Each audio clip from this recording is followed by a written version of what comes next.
The morning they came for me, I was making breakfast for my children.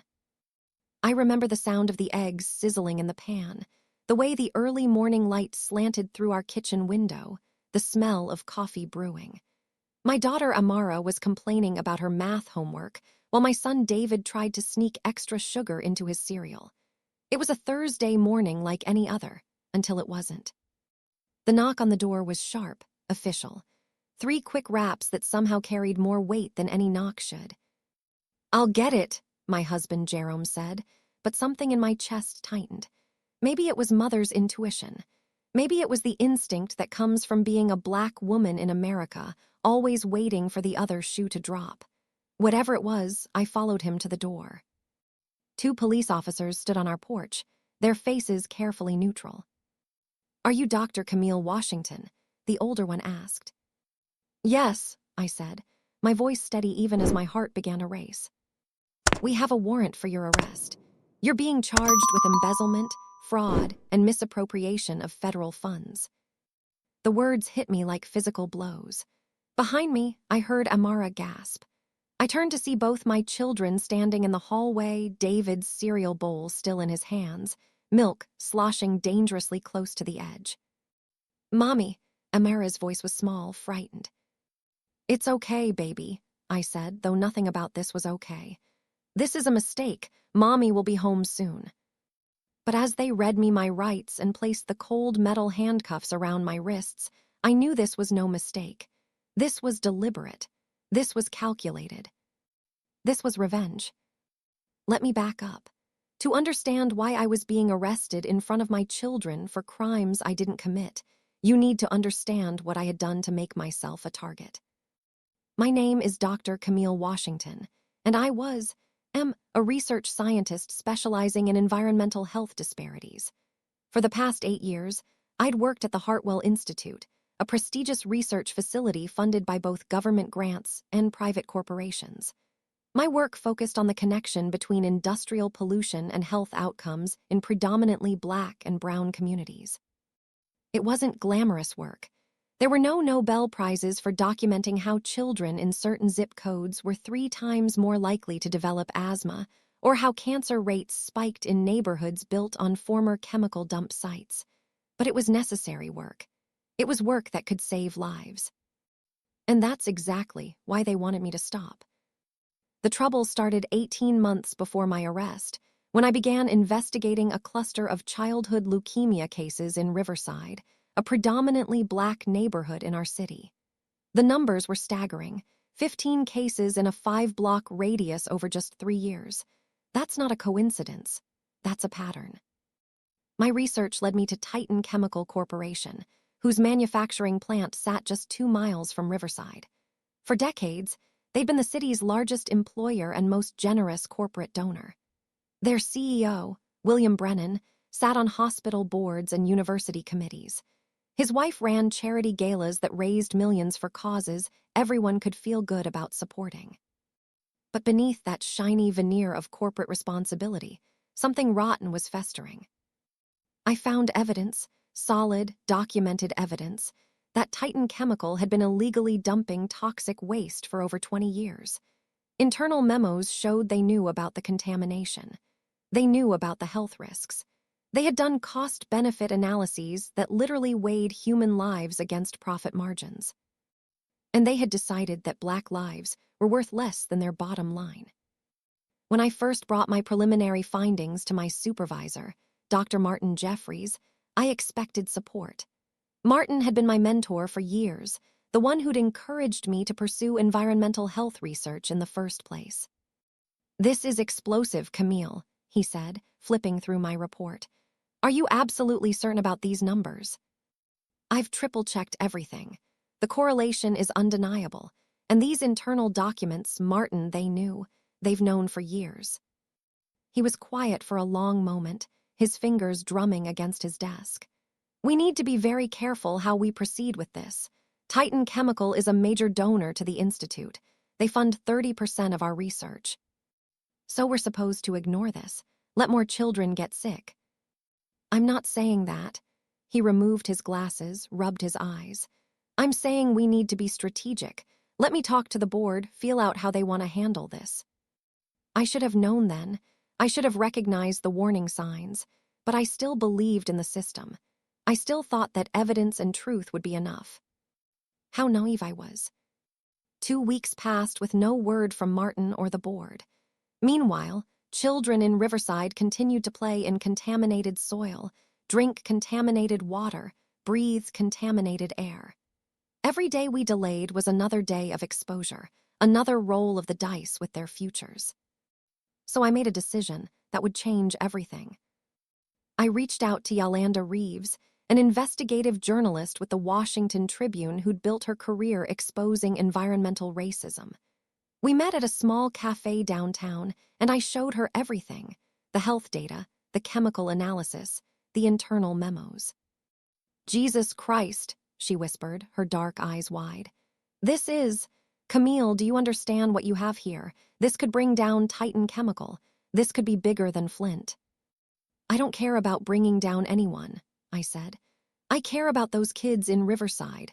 I care about stopping this before more people get sick." Yolanda reached across the table and gripped my hand. "Are you prepared for what's going to happen when this story breaks? They're going to come after you. Hard." I thought about Amara and David. I thought about the 15 children with leukemia. I thought about all the mothers who'd sat in hospital rooms, watching poison drip into their Bobby's veins, never knowing that it could have been prevented. "I'm prepared," I said. But I wasn't. How could anyone be prepared for what came next?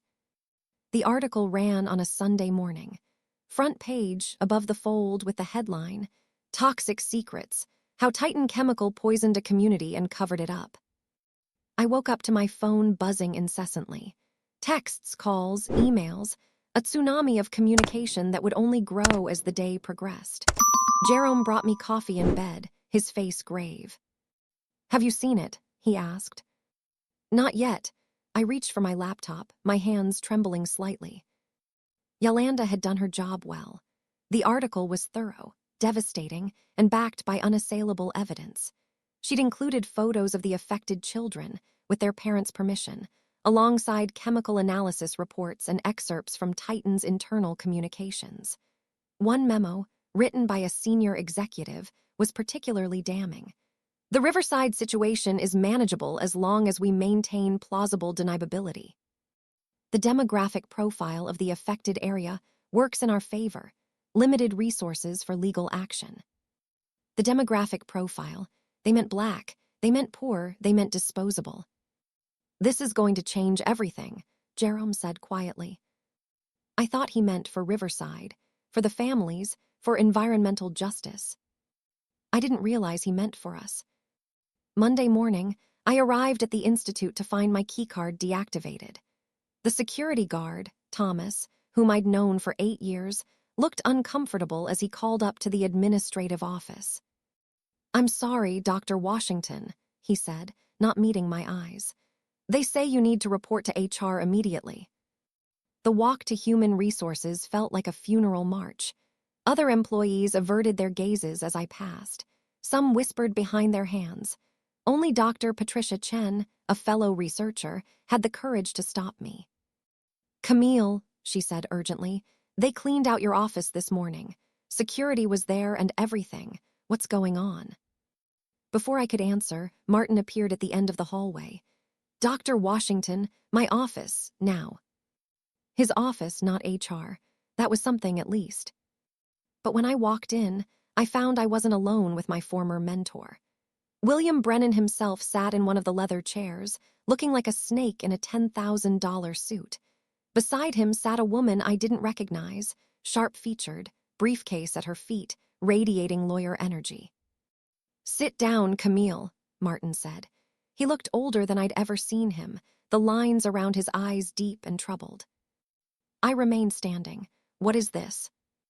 Brennan spoke for the first time, his voice smooth as poisoned honey. "Dr. Washington, I'm disappointed. I thought scientists valued accuracy and proper channels of communication." Everything in that article was accurate. Was it?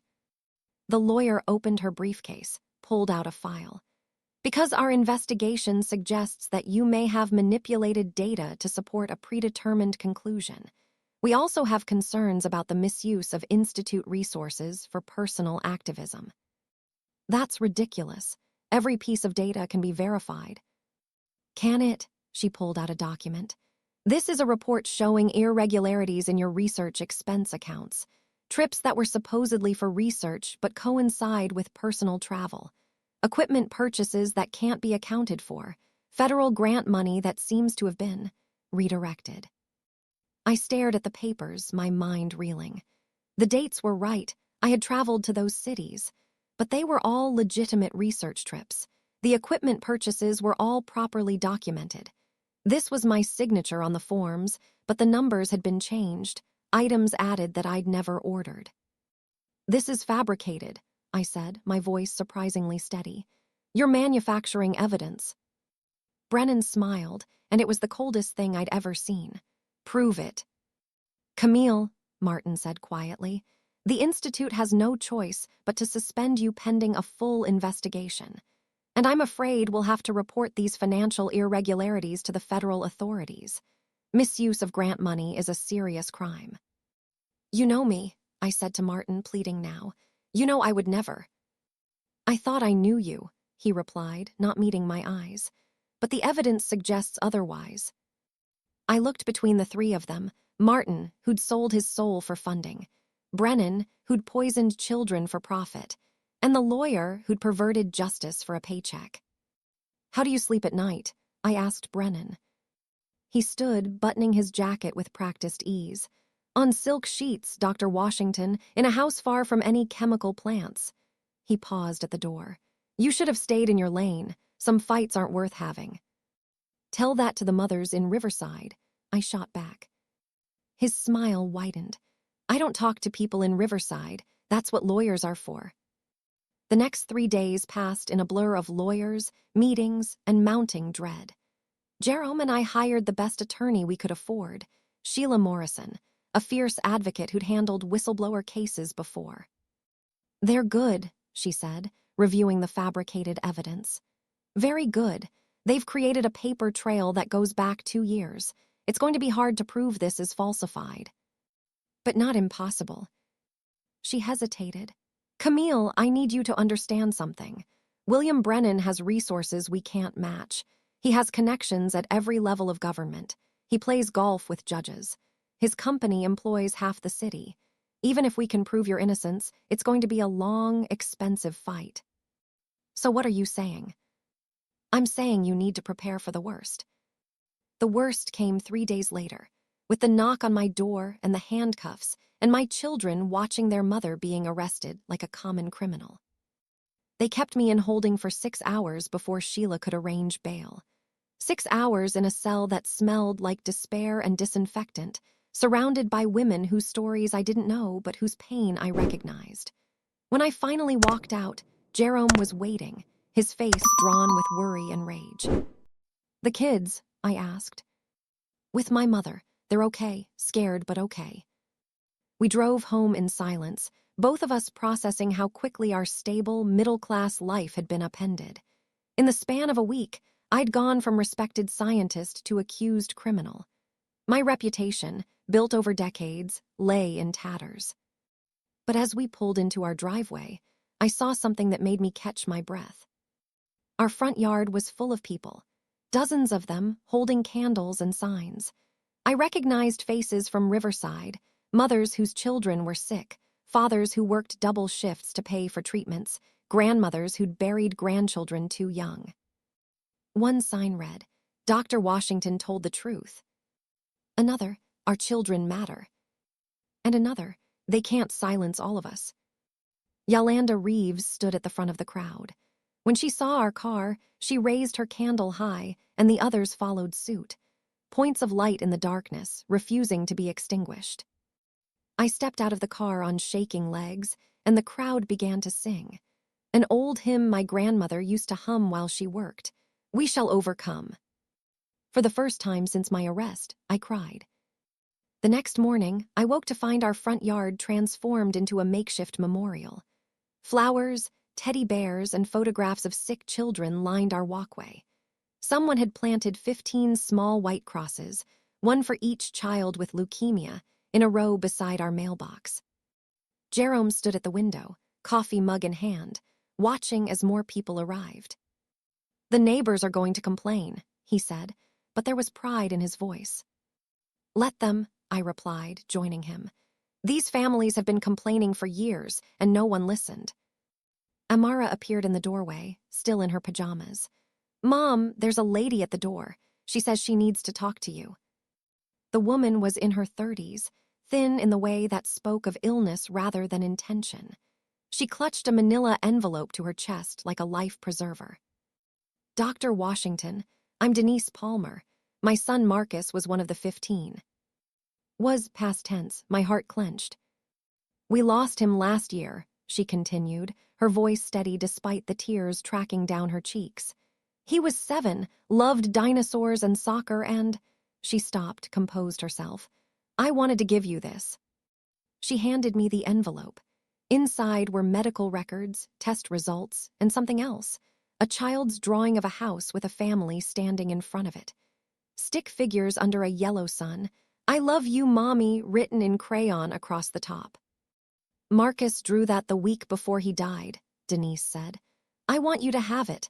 I want you to remember why you're fighting, because some of us can't fight anymore. We're too tired, too broke, too broken. But you have a voice they can't ignore." "They're trying to silence me," I said quietly. "The charges—" "Are lies," she interrupted. "Everyone knows that. Even the people who won't say it out loud know it. But Dr. Washington, what you did, publishing that research, exposing them, it's the first time anyone with credentials, anyone with power, has given a damn about our Bobbies." She gripped my hands, her fingers cold and urgent. "Don't let them win, please. My baby is gone, but there are other children in Riverside, other mothers who don't have to go through what I did. Promise me you won't give up." I looked at the drawing in my hands, a child's vision of home and family and love, created by hands that would never draw again. "I promise," I said. Sheila called an hour later with news that made my blood run cold. "They're escalating, Camille. The federal prosecutor is pushing for a trial date in 3 weeks. That's barely enough time to mount a defense." "Can they do that?" "With the right connections, they can do anything. But here's the interesting part. I've been getting calls all morning. Other researchers from your institute want to testify on your behalf. Journalists are digging into Titan Chemicals' history. And get this, a group of environmental lawyers from D.C. want to file an amicus brief supporting you." "Why would they do that?" "Because your case is bigger than just you now. It's about whether corporations can silence researchers who expose uncomfortable truths. It's about environmental racism. It's about justice." She paused. "But Camille, I need to be honest. Even with support, if we go to trial with the evidence they've manufactured, we could lose. You could go to prison." Prison? The word sat heavy in my chest. I thought about Amara and David, about Jerome, about the promise I'd just made to Denise Palmer. "What's the alternative?" "Brennan's lawyer reached out. They're willing to make this all go away. Drop the charges, clear your record, even give you a generous settlement.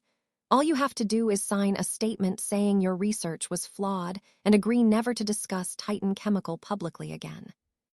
A gag order. Essentially, yes. You'd have to watch them continue poisoning Riverside and say nothing. I closed my eyes, seeing Marcus Palmer's drawing, thinking of 15 small white crosses in my yard. "No deal," I said. "Camille." "No deal, Sheila.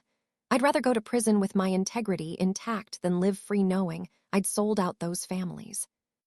There was a long pause, then, "Okay, then we fight, and Camille, we fight to win." The story exploded over the next 2 weeks. What had started as a local environmental scandal became national news. The Riverside 15, as the media called them, became symbols of environmental injustice. Their faces appeared on magazine covers and protest signs. More importantly, other researchers began coming forward. Dr. Patricia Chen published a peer review confirming my findings. A former Titan Chemical employee leaked additional internal documents showing the company had hidden evidence of contamination in 3 other cities. A CDC whistleblower revealed that Titan had pressured the agency to suppress a report on cancer clusters near their facilities. But for every victory in the court of public opinion, Brennan's team countered in the legal arena. They produced witnesses who claimed I'd talked about taking down Titan Chemical. They found a discrepancy in a travel reimbursement from 5 years ago, an honest mistake where I'd submitted the wrong receipt and painted it as a pattern of fraud. They hired experts to dispute my research methodology. 3 days before the trial, Sheila sat me down in her office, her face grave. "I've been doing this for 20 years, she said. "I've seen innocent people go to prison and guilty people walk free. The law isn't about truth, Camille. It's about what you can prove and who tells the better story." "Are you saying we're going to lose?" "I'm saying it's 50-50, maybe 60-40 in their favor. They have resources, connections, and a judge who's received campaign contributions from Titan executives." "So what do we do?" She leaned forward, a spark in her eyes I hadn't seen before. "We change the game. If we can't win in court, we win in the streets, in the media, in the hearts and minds of people who matter." "How?" "By making this trial about more than just you. By putting Titan chemical and environmental racism on trial instead. By making it impossible for them to convict you without convicting themselves in the eyes of the world." It was a dangerous strategy. It could backfire spectacularly. But as I thought about those 15 children, about Denise Palmer's tears, about my own children watching me get arrested, I knew we had no choice. "Do it," I said. The morning of the trial, I couldn't eat. Jerome tried to coax me with toast, with fruit, with anything, but my stomach was a clenched fist of anxiety. Amara and David sat at the breakfast table, dressed in their best clothes, determined to be in the courtroom despite my protests. "We're not hiding, Mom," Amara said, her 13-year-old voice carrying a strength that reminded me of my own mother. "If they want to lie about you, they're going to have to look your children in the eye while they do it." Outside, the scene was surreal. Hundreds of protesters lined the courthouse steps. The Riverside community had mobilized in force, mothers holding photos of sick children, fathers with signs demanding justice, elderly residents who'd watched their neighborhood be poisoned for decades. Environmental activists from across the country had joined them. News vans crowded the street. As our car approached, the crowd parted like a sea. Someone started chanting, "Dr. Washington, Dr. Washington."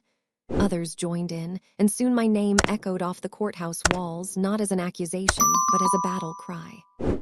William Brennan's motorcade arrived moments later to a very different reception. Boos and jeers followed him up the steps. Someone threw a bottle of murky water, Riverside tap water, I realized, that shattered at his feet. He didn't flinch, didn't acknowledge the crowd, just walked with the confidence of a man who'd never faced real consequences. Inside the courtroom, the divide was stark. On one side sat the Riverside families, environmental activists, fellow researchers, and journalists. On the other, Titan chemical executives in identical dark suits, their lawyers, and what Sheila whispered were professional court watchers. People paid to pack courtrooms and influence jury perception. Judge Harrison Blackwood presided, a man whose campaign had received $50,000 from Titan-affiliated donors, though that was all perfectly legal, of course. His face was impassive as he called the court to order, but I caught him glancing at Brennan with something that looked like acknowledgement. The prosecutor, Assistant U.S. Attorney Michael Graves, opened with theatrical flair. "Ladies and gentlemen of the jury, this case is simple. The defendant, Camille Washington, betrayed the trust placed in her as a federal grant recipient. She stole taxpayer money. She falsified expense reports. She used government funds for personal gain. The evidence will show a clear pattern of fraud and deception spanning years." He painted me as a radical activist who'd infiltrated legitimate research to push an agenda. Every trip I'd taken, every purchase I'd made, was twisted into something sinister. The narrative was compelling in its simplicity. Angry black woman steals money, gets caught, tries to deflect by attacking innocent corporation. But Sheila Morrison was ready. "Members of the jury," she began, her voice carrying the righteous fury she'd kept leashed during preparation. "The prosecution wants you to believe this is a simple case of fraud, but nothing about this case is simple. This is about a corporation worth billions trying to destroy one woman because she dared to tell the truth about how they poisoned children." She clicked a remote, and the screen behind her filled with faces. 15 young faces, the Riverside 15. Marcus Palmer, age 7, leukemia, died after 2 years of treatment. Click. Jasmine Rodriguez, age 9, leukemia, currently in remission after a bone marrow transplant her family couldn't afford. Click. Deshaun Williams, age 5, leukemia, undergoing his 3rd round of chemotherapy. Graves objected, calling it prejudicial. Judge Blackwood sustained, ordering the images removed.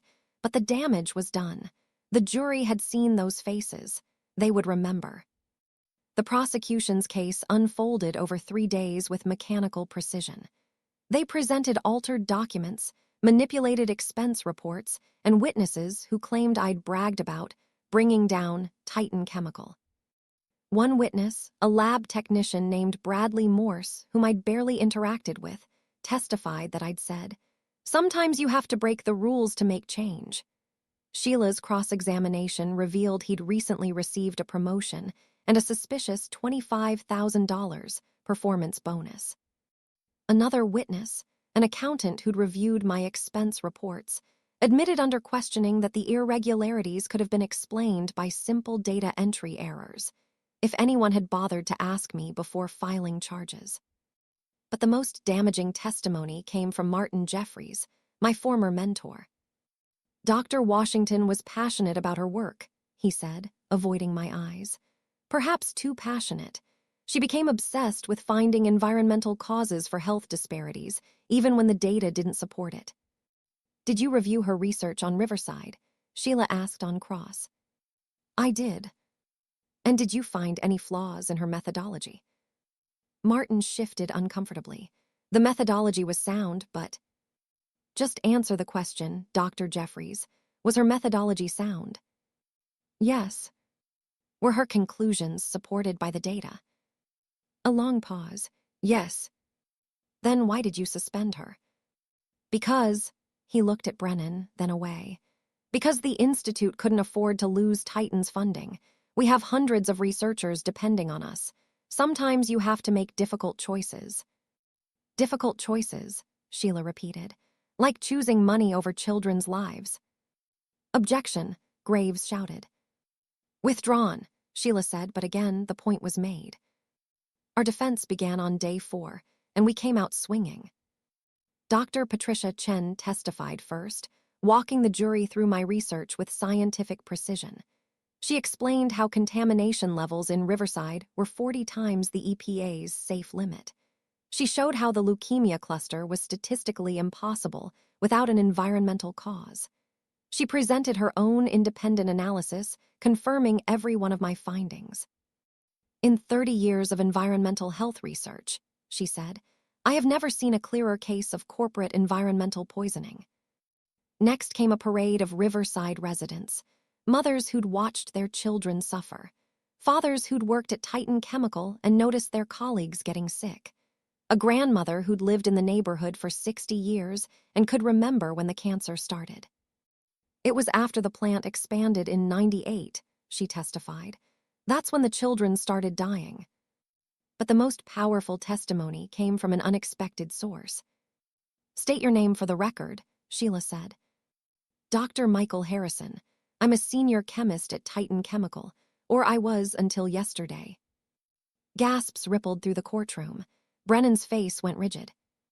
"Dr. Harrison, why are you here today?" He looked directly at me, then at the jury. "Because I've been complicit in murder for 20 years, and I can't live with it anymore." The courtroom fell absolutely silent. Even Judge Blackwood leaned forward, his neutral mask slipping into something like surprise. Dr. Michael Harrison was in his late 50s, with graying hair and the hollow eyes of a man who'd been carrying a terrible burden for far too long. His hands trembled slightly as he adjusted the microphone. "Dr. Harrison," Sheila continued gently, "can you tell us about your role at Titan Chemical?" "I was the lead chemist in waste management from 1995 to 2018. After that, I was promoted to senior advisor, which is corporate speak for 'we're paying you to stay quiet.'" "Quiet about what?" He took a deep breath.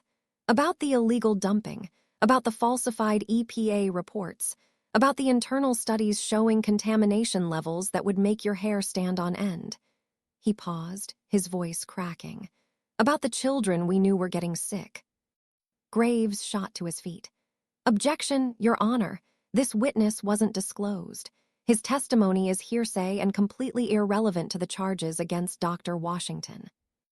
"Your Honor," Sheila responded calmly, "Dr. Harrison's testimony goes directly to the defense's claim that Titan Chemical manufactured evidence to silence Dr. Washington.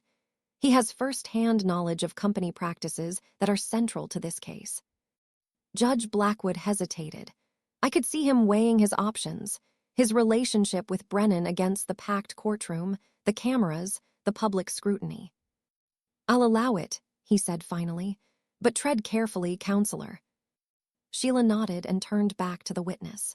"Dr. Harrison, you said you knew children were getting sick. Can you elaborate?" "In 2003, we conducted an internal health survey of the neighborhoods surrounding our facility. The results were—" He stopped, pressing his hand to his mouth. When he spoke again, his voice was barely a whisper. "The results were catastrophic. Elevated rates of leukemia, lymphoma, respiratory disease, all concentrated in a half-mile radius of our dumping sites." "What happened to that study?" "It was buried, literally. The CEO at the time, William Brennan's predecessor, ordered all physical copies destroyed. Digital files were deleted. Everyone involved was required to sign NDAs with severe financial penalties." "But you kept a copy." It wasn't a question. Dr. Harrison nodded slowly, reaching into his jacket pocket. He produced a USB drive, small and ordinary, yet somehow electric with significance. "I kept everything. Reports, memos, emails, test results. 20 years of evidence that Titan Chemical knowingly poisoned a community and covered it up." The courtroom erupted. Reporters scrambled for their phones. Brennan's lawyers huddled in frantic whispered conference. Judge Blackwood banged his gavel repeatedly, calling for order. But I barely noticed any of it. I was looking at Dr. Harrison, watching tears stream down his weathered face, and wondering what it cost him to finally tell the truth. The recess lasted 3 hours. During that time, the USB drive was examined by court-appointed technical experts who verified its authenticity. The files dated back decades, their metadata consistent with the timeframes Dr. Harrison described. There was no evidence of tampering. When we reconvened, the atmosphere had shifted dramatically. Graves looked rattled, his confident stride replaced by uncertainty. Brennan was conspicuously absent from the courtroom, unavailable due to a medical emergency, according to his lawyers. "Dr. Harrison," Sheila continued, "can you explain why you're coming forward now after all these years?" He was quiet for a moment, staring at his hands. "I have a granddaughter. She just turned 5. Last month, she asked me what I do at work, and I couldn't answer her.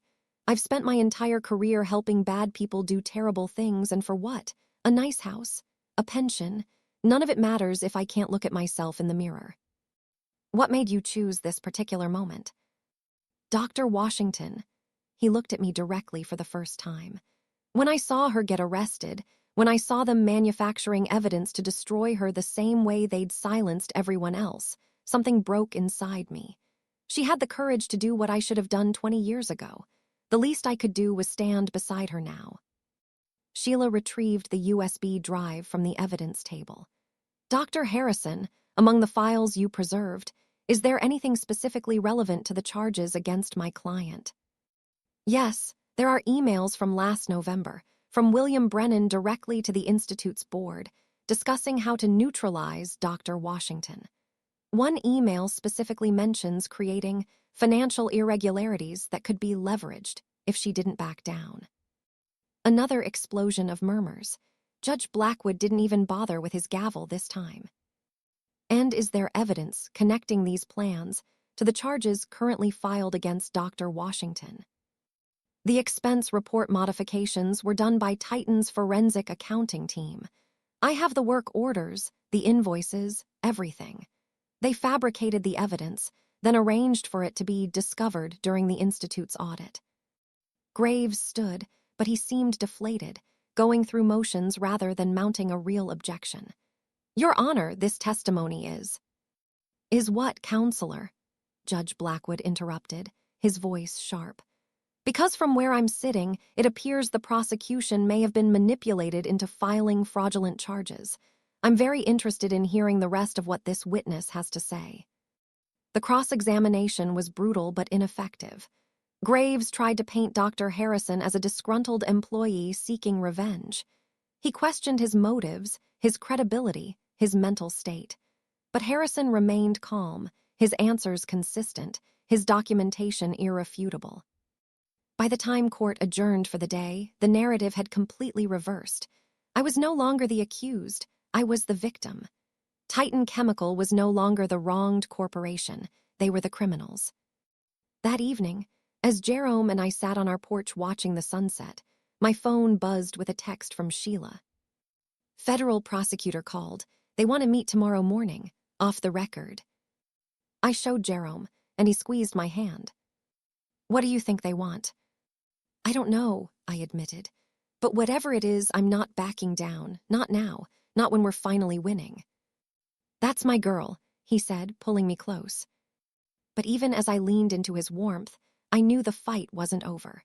Cornered animals are the most dangerous, and William Brennan was nothing if not a predator who'd spent his entire life avoiding consequences. The real battle was just beginning. The meeting took place in a sterile conference room at the federal building downtown. Sheila and I sat on one side of the table. On the other sat Michael Graves, looking like he hadn't slept in days, alongside a woman I didn't recognize, tall, silver-haired, with the bearing of someone accustomed to wielding enormous power. Dr. Washington, the woman said, extending her hand. I'm Deputy Attorney General Catherine Wells. Thank you for meeting with us. Deputy Attorney General. This had escalated far beyond anything I'd imagined. The charges against you are being dropped, she continued, sliding a folder across the table. Effective immediately, all records will be expunged. The Department of Justice will be issuing a formal apology. I stared at the folder, not touching it. Just like that. Not just like that, Wells replied. The evidence presented yesterday made it impossible to proceed. Dr. Harrison's testimony, combined with the documentation he provided, makes clear that you were the victim of a coordinated conspiracy to silence legitimate research. Sheila leaned forward. And Titan Chemical, William Brennan. Graves shifted uncomfortably. Wells's expression remained neutral. That's what we want to discuss. Dr. Harrison's evidence opens the door to multiple federal charges against Titan Chemical and its executives. Environmental crimes, obstruction of justice, conspiracy to commit fraud, and potentially manslaughter charges related to the Riverside deaths. Manslaughter. The word hung in the air, heavy with implication. However, Wells continued, building a case of this magnitude takes time. We're looking at years of litigation, appeals, corporate delays. Titan has resources to fight this indefinitely. What are you asking? I said, finally finding my voice. Wells met my eyes directly. We want you to be the face of this case, Dr. Washington. Your research, your testimony, your credibility, they're central to everything. We're forming a task force to investigate environmental crimes by major corporations, and we want you to serve as a scientific advisor. I felt Sheila's hand on my arm, a gentle warning to stay measured. And in exchange. No exchange. We're not offering you anything because you've done nothing wrong. What we're offering is an opportunity, a chance to ensure that what happened to Riverside never happens to another community. a chance to help us hold corporations accountable on a national scale. I thought about Denise Palmer, about Marcus's drawing still sitting in my desk drawer. I thought about the 15 crosses in my front yard, now joined by flowers and photographs from communities across the country who'd heard our story and recognized their own. I need to think about it, I said. Wells nodded. Take all the time you need, but Dr. Washington, the world is watching. What happens next could change everything. That afternoon, the official announcement came. Charges dropped. Apology issued. Titan Chemical stock plummeted 30% within hours. But the real earthquake came the next morning, when FBI agents arrived at Titan Chemical headquarters with search warrants.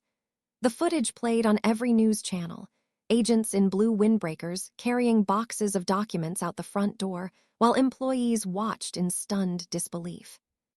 William Brennan was arrested at his home in the suburbs. Perp walked past cameras in handcuffs. His wife stood in the doorway in her bathrobe, her face a mask of disbelief. The charges: conspiracy to commit fraud, obstruction of justice, and 23 counts of felony environmental violation. 23, one for each year they'd been dumping. But the most satisfying moment came when Martin Jeffries was escorted from the institute in handcuffs, charged as an accessory for his role in suppressing my research. As they led him past my former office, now stripped of my nameplate and locked for investigation, he looked up and saw me standing in the hallway. For a moment, our eyes met. I saw shame there and fear and something that might have been remorse. "Camille," he said hoarsely, "I'm sorry I was." "Save it for the jury," I replied and turned away. It wasn't forgiveness. I wasn't sure I'd ever reach that point, but it was closure of a kind. The people who'd tried to destroy me were finally facing consequences, and that had to be enough. The community response was overwhelming. Riverside organized a celebration in the park, the same park where children had played in contaminated soil for decades. Now, environmental remediation teams in hazmat suits worked along the perimeter, finally beginning the cleanup that should have happened 20 years ago. Denise Palmer found me near the memorial that had been erected for the children lost to Titan's negligence. 15 small plaques set in a circle around a fountain, each bearing a name, a birthday, and a message of love. "You did it," she said, tears streaming down her face. "You really did it." "We did it," I corrected. "Every mother who spoke up, every family who testified, Dr. Harrison who risked everything. This wasn't just me." "But you started it. You were the spark." I looked at the fountain, watching the water catch the afternoon light. Somewhere in that spray, I imagined I could see Marcus Palmer, age 7, running through the droplets with joy. "My son used to love fountains," Denise said, as if reading my thoughts. "He'd beg me to let him play in them every summer. I'd tell him no, the water's dirty. Turns out the water everywhere was dirty, and I didn't even know." "Now you know. Now everyone knows." She nodded slowly. "What happens next? To you, I mean." I'd been asking myself the same question. The charges were dropped, but my career at the Institute was over. The national attention was both a gift and a burden. Catherine Wells's offer hung in the air, waiting for an answer. "I'm not sure yet," I admitted. "But whatever I do, I'm not going back to staying quiet. I can't, not after this." Denise took my hand, her grip surprisingly strong for someone so worn by grief. "Then keep fighting, Dr. Washington, for Marcus, for all of them, because there are Riversides all over this country, and they're waiting for someone to tell their story." 3 months after the charges were dropped, I stood at a podium in Washington, D.C., facing a room full of senators, journalists, and advocates. The Capitol building loomed behind me, its marble columns a reminder of promises made and too often broken. I was there to testify before the Senate Committee on Environment and Public Works. The hearing was about proposed legislation, the Environmental Justice Protection Act, that would strengthen penalties for corporate polluters and create a federal fund for affected communities. The bill was nicknamed Riverside's Law. My hands trembled slightly as I adjusted the microphone, but my voice was steady when I spoke. My name is Dr. Camille Washington. 4 months ago, I was arrested in front of my children for crimes I didn't commit. My career was destroyed. My reputation was shattered. My family was terrorized. And why? Because I dared to tell the truth about a corporation that poisoned children for profit. I looked around the room, making eye contact with senators who would vote on this legislation, with cameras that would broadcast my words to millions. But I'm not here to talk about myself. I'm here to talk about Riverside, about 15 children who developed leukemia because a company decided their lives were worth less than the cost of proper waste disposal, about families who buried their bobbies and were told there was nothing they could do, about a system that protected polluters while punishing the people who tried to stop them. I clicked the remote in my hand, and the screen behind me filled with data, maps showing pollution hotspots, charts documenting health disparities, photographs of contaminated sites across the country. Riverside isn't unique. There are over 400 communities in America right now living with the same kind of contamination. Communities that are overwhelmingly Black, brown, indigenous, and poor. Communities that have been crying out for help while corporations use their resources to silence them. A senator from Texas interrupted. Dr. Washington, with all due respect, aren't you overstating the problem? Companies create jobs. They contribute to local economies. Surely there's a balance to be struck. I met his eyes without flinching. Senator, let me ask you something. If Titan Chemical had built their plant next to your neighborhood, if your children had developed leukemia, if your grandchildren were dying, would you be talking about balance? Or would you be demanding justice? He had no response. There is no balance when it comes to poisoning children. There is no acceptable level of contamination when it's happening in your backyard. The only reason we tolerate it in places like Riverside is because we've decided those communities don't matter. This legislation says they do matter. It says that environmental racism will no longer be protected by corporate dollars and political connections. The testimony lasted 3 hours. I was questioned, challenged, cross-examined by senators who'd received donations from chemical companies and oil corporations. But I had the data. I had the evidence.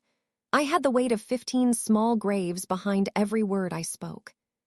When it was over, I walked out of the hearing room to find a crowd waiting in the hallway. Riverside families who'd made the trip to Washington, environmental activists from around the country, Dr. Patricia Chen and other researchers who'd stood by me when it cost them professionally. Dr. Michael Harrison, free on bail, waiting to testify in his own trial, but here today to show support. And in the front, holding a handmade sign that read, "Mom, you're my hero," stood Amara and David. Jerome was beside them, his eyes bright with tears he was too proud to shed in public. "You did good in there," he said, pulling me into a hug. "We're not done yet," I reminded him. "The bill still has to pass. There's going to be lobbying, opposition, delays." "Let them come," Amara said, her teenage voice carrying a fierce determination. "We're not backing down." I looked at my daughter, this young woman who'd watched her mother be arrested, who'd endured whispers at school and threats from strangers, who'd seen the worst of what powerful people could do, and I saw the future. Not just my future, but the future of every child who would inherit the world we were fighting to save. "No," I agreed, "we're not backing down." The trial of William Brennan began 6 months later. It was the largest environmental criminal prosecution in American history, and it consumed the nation's attention for 8 brutal weeks. I testified for 2 days, walking the jury through my research, the retaliation I'd faced, the evidence that had been manufactured to silence me. It was exhausting, re-traumatizing, and absolutely necessary. Dr. Harrison testified for 3 days, laying out 2 decades of corporate malfeasance in devastating detail. His voice broke when he described the internal memo calculating the acceptable mortality rate for Riverside, a cold-blooded assessment of how many deaths the company could absorb before the legal liability outweighed the cost savings. The memo was projected on screens around the courtroom. In William Brennan's own handwriting in the margin was a note. "Run the numbers again. See if we can get this to 15." 15. The exact number of children who developed leukemia. The courtroom gasped. Several jurors wiped tears from their eyes. Brennan sat stone-faced, but I saw his hand tremble slightly as he reached for his water glass. The defense tried everything: character witnesses, expert testimony disputing the science, claims of rogue employees acting without authorization. But the evidence was overwhelming, the documentation irrefutable, and the moral weight of 15 dead and dying children was impossible to overcome. After 4 days of deliberation, the jury returned a verdict: guilty on all counts. William Brennan was sentenced to 25 years in federal prison, the maximum allowed under existing law. Titan Chemical was ordered to pay $2.3 billion in restitution to affected communities and fund a 50-year environmental remediation program. It wasn't enough. No amount of money could bring back Marcus Palmer or give Jasmine Rodriguez the childhood that had been stolen from her. But it was something. It was accountability. It was justice, imperfect and incomplete, but real. The Environmental Justice Protection Act passed 8 months after my testimony, signed into law by the president in a ceremony I was invited to attend. I stood in the Rose Garden, watching history being made, thinking about all the people who'd fought for this moment. My mother had flown in from Georgia for the occasion. She sat in the front row, wearing her Sunday best, crying openly as the president spoke about environmental racism and corporate accountability. "This law," he said, "is named for the community of Riverside, but it belongs to every community that has been poisoned, ignored, and abandoned. It belongs to the mothers who buried their children, the fathers who worked in factories that were killing them, the researchers who risked everything to tell the truth." He looked directly at me. "It belongs to Dr. Camille Washington, whose courage sparked a movement that will save countless lives for generations to come." The audience applauded. Cameras flashed. My mother grabbed my hand and squeezed so hard it hurt. But I wasn't thinking about the cameras or the applause or the historic nature of the moment. I was thinking about Denise Palmer, who'd given me her son's drawing and asked me to keep fighting. I was thinking about Marcus, who'd loved dinosaurs and soccer and would never grow up to see this day. I was thinking about all the work that still remained to be done. 2 years have passed since that day in the Rose Garden. I'm writing this from my office at the Environmental Justice Institute, a nonprofit I founded with the settlement money from my lawsuit against Titan Chemical and the Institute. We're headquartered in Riverside, in a building that used to be a community health clinic before budget cuts shut it down. Now it's filled with researchers, lawyers, and activists working to ensure that what happened here never happens again. Through my window, I can see the memorial fountain in the park. The 15 plaques still circle its base, but now they're surrounded by flowers that community members plant each spring. Children play nearby, healthy children, breathing clean air, drinking clean water for the first time in generations. The remediation is ongoing. It will take decades to fully clean the soil, to purify the groundwater, to undo 20 years of corporate poisoning. But every day brings progress. Every day, the legacy of Titan Chemical fades a little more. William Brennan died in prison last year, a heart attack, according to the official report. I felt nothing when I heard the news. Not satisfaction, not grief, not even relief. Just a quiet acknowledgement that one chapter had closed. The damage he caused would outlive him by generations, but so would the healing. Martin Jeffries pleaded guilty to lesser charges in exchange for his testimony against other executives. He served 18 months and now lives somewhere in Florida, his academic career in ruins. I heard he tried to publish a memoir, but no one would touch it. Some stories don't deserve to be told from the perspective of the person who enabled the harm. Dr. Michael Harrison became a close friend. He testified in 7 additional cases against corporate polluters, his insider knowledge proving invaluable to prosecutors across the country. He visits Riverside sometimes, walks through the neighborhood he helped poison, and talks to community members about what happened. It's his penance, he says. It will never be enough, but he keeps showing up anyway. The Environmental Justice Protection Act has been used to prosecute 14 major cases in the 2 years since its passage. Communities from Louisiana to Alaska have benefited from its provisions. Increased penalties for polluters, mandatory health screenings for affected populations, federal funding for remediation and healthcare. But the most important change is one that can't be measured in court cases or dollar figures. It's the shift in consciousness, the growing awareness that environmental racism is real and that it will no longer be tolerated. Last month, I received a letter from a young woman named Destiny Williams. She's 19, a freshman at Howard University, majoring in environmental science. Her grandmother lived in Riverside. Her uncle was one of the first Titan chemical workers to develop cancer. Dr. Washington, she wrote, I grew up hearing about what happened to my community. For a long time, I thought there was nothing anyone could do, that big companies always win and regular people just have to accept it. But then you came along. You showed us that one person with the truth can change everything. I'm studying environmental science because of you. I'm going to dedicate my life to this work because of you. Thank you for being my hero. I keep that letter on my desk, next to Marcus Palmer's drawing. On hard days, and there are still hard days, I look at them both and remember why I do this work. Jerome and I celebrated our 20th wedding anniversary last month. He surprised me with a trip to the beach. Just the two of us, no phones, no emails, no crises demanding attention.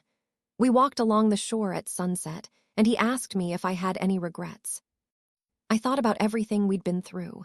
The arrest, the trial, the months of uncertainty, the threats, the fear, the strain on our family, the toll on our children, the sacrifices we'd all made.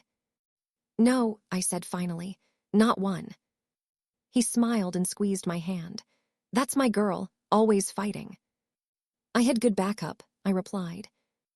Amara is 16 now, already talking about law school. She wants to be a civil rights attorney, she says, to fight for people who can't fight for themselves. David, at 14, is quieter, more introspective. He writes poetry about justice and memory, about the weight of history and the possibility of change. Both of them carry the scars of what our family went through, but they've transformed those scars into purpose. My mother passed away last spring, peacefully in her sleep, with me holding her hand. At her funeral, I spoke about the lessons she'd taught me, about dignity, about perseverance, about fighting for what's right even when the odds seem impossible. She cleaned houses for 50 years, I said. She never made headlines, never testified before Congress, never had laws named after her. But she was the bravest person I ever knew. She taught me that courage isn't about being unafraid. It's about being terrified and doing the right thing anyway. I'm often asked what I would say to my younger self, the woman who walked into that corner office at the Hartwell Institute, full of hope and idealism, not knowing what lay ahead. I would tell her this: they will try to destroy you. They will manufacture lies, weaponize systems against you, use every resource at their disposal to silence your truth. And there will be moments, dark, desperate moments, when you will want to give up. Don't. Not because the fight will be easy. It won't be. Not because victory is guaranteed. It isn't. But because the truth, spoken consistently and courageously, has power they cannot overcome. Because every child in every poisoned community deserves someone willing to risk everything for them. Because the arc of history really does bend toward justice, but only if we're willing to bend it. So I ask you, as I close this story, what truth are you carrying? What injustice have you witnessed that demands to be spoken? What fight are you avoiding because it seems too big, too risky, too impossible? Maybe it's not environmental racism. Maybe it's something in your family, your workplace, your community. Maybe it's a quiet wrong that everyone has agreed to ignore, hoping it will somehow resolve itself. It won't. It never does. The only thing that defeats injustice is people willing to stand up and say, no more. You don't have to be a scientist. You don't have to have a platform or resources or powerful allies. You just have to have courage and conviction and a willingness to tell the truth. They tried to destroy my life. They thought they could silence me, imprison me, erase everything I'd worked for. Instead, they made me part of history. Not because I'm special, but because I refuse to be quiet. And so can you. Thank you for listening. If this story moved you, please share it with someone who needs to hear it. And remember, your voice matters. Your truth matters. You matter. Until next time, this is Dr. Camille Washington, reminding you that justice is never given. It's always fought for, so keep fighting. Stay strong, stay courageous, and never ever let them dim your light. The end.